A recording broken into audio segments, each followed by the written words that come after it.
दिखाने की जो घोषणाएं पिछली सरकार में की जाती थी माइनॉरिटीज़ के लिए एक वोट बैंक की तरह से उनको ट्रीट करने के लिए, जब गरीबों के लिए कोई कल्याण की घोषणा इस सरकार ने की है, 25 लाख प्रधानमंत्री आवास योजना में घर मिलेंगे। इसके अलावा आप सोचिए 125 दिन का जो बीबीजी रामजी स्कीम है, उसमें आप देखिए कि उसमें घोषणा की गई कि 125 दिन का रोजगार मिलेगा। साधारण आदमी की आशाएं बहुत ज़बरदस्त पूर्ण हुई है। आप देखिए 7 करोड़ लोगों को आयुष्मान भारत योजना का लाभ मिल रहा है, 25 लाख लोगों को प्रधानमंत्री आवास योजना का लाभ मिल रहा है, 2 लाख से अधिक घरों में प्रधानमंत्री सूर्यघर योजना का लाभ होगा।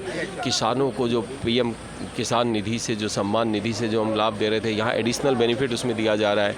मिनिमम सपोर्ट प्राइस जो राज्य सरकार ने, भारत सरकार ने जो कर रखी है, उसके ऊपर भी काम, उसके एडिशनल कुछ पैसा और दिया जा रहा है लोगों को। बहुत आप देखिए इरिगेशन से रिलेटेड बहुत बड़ी बड़ी परियोजनाओं पे काम की घोषणा की गई है। घाटाल मास्टर प्लान की घोषणा की गई है जिससे फ्लड प्रोन एरियाज़ में फ्लड नहीं आए।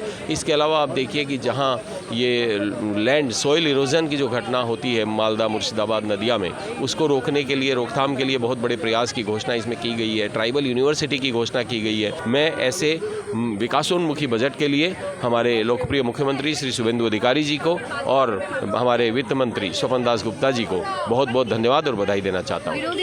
विरोधी कह रहे हैं कि माइनॉरिटी के लिए खास कुछ नहीं है इस बजट में, उनको डिप्राइव कर दिया। देखिए किसी भी सेक्टर को हमारे लोकप्रिय मुख्यमंत्री जी और हमारे वित्त मंत्री जी ने छोड़ा ही नहीं है। सबके लिए सब व्यवस्था है। जो दिखाने की जो घोषणाएं पिछली सरकार में की जाती थी माइनॉरिटीज़ के लिए एक वोट बैंक की तरह से उनको ट्रीट करने के लिए, जब गरीबों के लिए कोई कल्याण की घोषणा इस सरकार ने की है, 25 लाख प्रधानमंत्री आवास योजना में घर मिलेंगे, तो उसमें तो कहीं नहीं बोला गया है कि ये धर्म के आधार पर सिर्फ हिंदुओं को मिलेंगे या मुसलमानों को नहीं मिलेंगे।